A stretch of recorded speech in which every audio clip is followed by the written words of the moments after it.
speaker, Xelia, from just an individual entrepreneur, Xelia, you are working in an accelerator. You have engaged many startups and entrepreneurs, in your line of work, and I'm very sure many of whom would have deployed some form of deep technology. Perhaps you could share your thoughts. How has it transformed the various industrial sectors in Malaysia? Thanks, TJ. So I would like to say, I want to say thank you once again for having me. I think we have a very esteemed panelist this afternoon. And from my side, I would probably more on a macro level because we don't exactly own a tech company itself. I've actually in my entire career experience been working with a lot of entrepreneurs, specifically in the technology side of things. So over the last 1 year or so, and because of the pandemic, we actually see a lot more adoption of technology across a lot of the industries and economies in Malaysia. Specifically, I think if we look at manufacturing itself, people are now more willing to talk to some of my entrepreneurs in a sense that they look at logistics, they look at warehousing because everybody is stuck at home, and also about remote workforce. I don't know if my team are actually working from home or are they not working from home. And this is the time where it was a lot easier for my entrepreneurs to sort of knock on the doors of this business people and then say, can I do like a Zoom presentation of my technology to you? I think prior to this, many of them are very skeptical, and many of them are not willing to sort of look into adopting new technology because they will say things like, why fix something when it's nothing wrong with it at that moment in time, right? So I think over time, we have seen a lot of movements in terms of the payment side of things as well, in terms of even down to the aunties and uncles who owns little pop-up shops along the roadside and all. They are also adopting technology, specifically on the payment side, as well as getting themselves onboarded into some of the super apps like the likes of Grab, so that they can continue to actually sell to their customers who are now unable to sort of go out and actually purchase, say, goods and services from these people, right? So we see adoption of payments even down to that level of business users. Other than that, what else we see is also in terms of agriculture. I think some of the key players in Malaysia are now really looking at how can we grow in terms of agri-tech by using technology, right? So two of my alumni startups, one of them have actually introduced a new model called co-farming. And basically what it intends to do is to actually help the smallholder farmers who may not have the sort of resources or the scientific knowledge or technology knowledge or access to be able to now adopt technology and then move into commercial farming at a very much reduced risk because you go on a co-farming model side. We have also seen in terms of a lot of proof of concepts or pilot projects that's actually now being carried out by a lot of plantation companies to adopt IoT as well as also drone technology. For those who don't know, I think there is a company in Malaysia called Aerodyne. They are actually ranked second in the world by the German Drone Industry Insights in terms of providing enterprise solutions for a lot of different industries, all the way from construction to even agriculture right now. So in terms of adoption of technology, I think it's across the board. Most of the industries are actually doing it right now, and we actually see a higher adoption level and higher acceptability of technology to be considered by the businesses.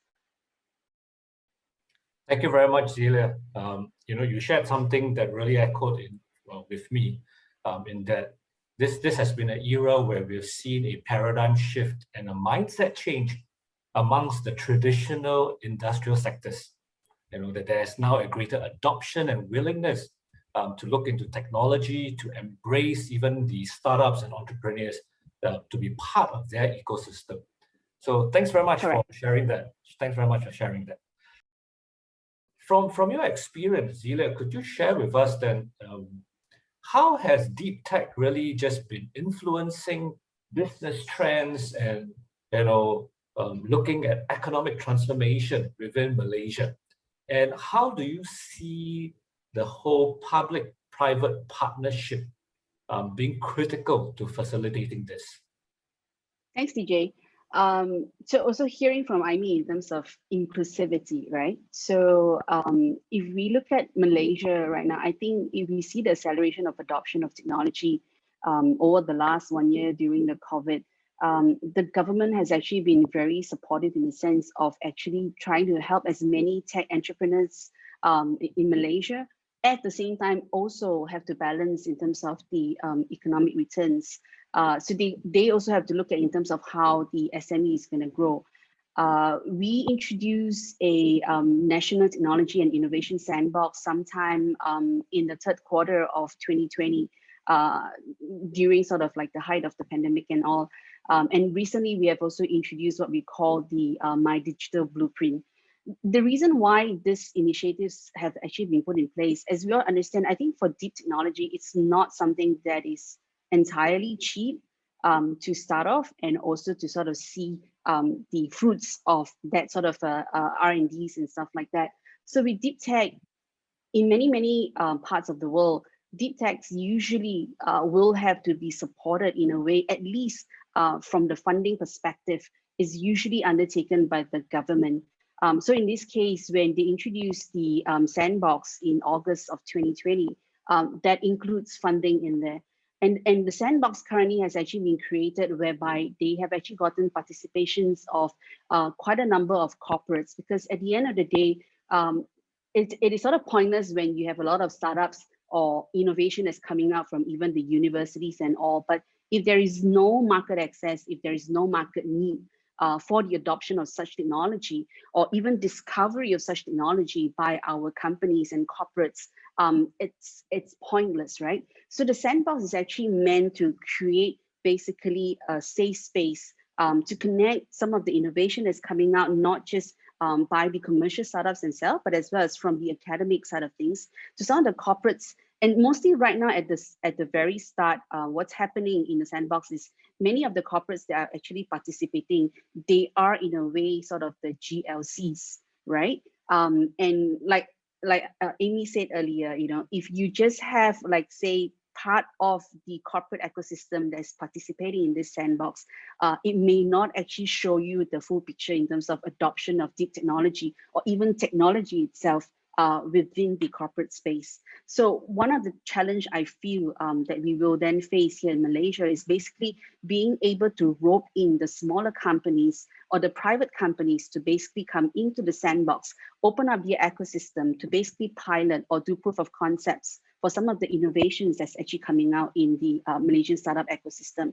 So hence the public-private partnership is something that I think is very, very essential, right? So for ScaleUp Malaysia itself, we really believe this is a model that will work. And we have actually sort of in about 2 months ago, we have actually signed up a partnership with the Global Innovation and Creative Agency of Malaysia to basically look at how we can actually bring in the startups themselves to be now accessible to the sandbox, and also connect to corporates, which are not just the GLCs, but we expand our network to like the likes of all the private corporates themselves to look at discovery of innovation, which it's not usually easily accessible to them. So one way that's with ScaleUp. I'm also on the council of the Malaysian Business Angels Network. And one of the things that we are currently facilitating is actually on corporate innovation, to basically see how can we actually, because a lot of corporates, they know that they need to adopt deep technology to sort of move forward and continue to be relevant in the market. The only problem with them is that, of course, one is actually on costs in terms of funding. That sort of like, you know, there are certain programs that the government has put in place to provide certain subsidies for adoption of technology. But the most important thing is actually the readiness of corporate to actually work with technology companies. The bigger ones could potentially say that when I meet up with startups, I'm actually looking at acquisition. But if for those of you in the room who are startups, the reason why you started is because you don't want to work for someone. If it's actually being acquired by a big corporate, then you got to start working for someone. It's no longer your own business, right? So we got to sort of be able to educate the corporates, like what is the best method to actually work with the startups and the technology companies themselves, don't tell them that you want to take 51% shares of their company. They will no longer be interested to sort of continue innovating, right? We basically guide them in terms of like, what are the technology trends that's actually happening in the market that is relevant to their industry. So this sort of a model, the public-private partnership thing, is actually very, very important for us to look at.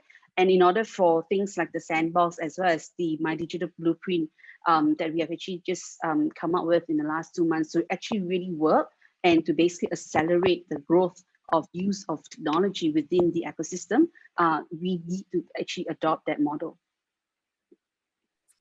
I hope that was clear. Yeah, very clear. Thank you very much, Xelia.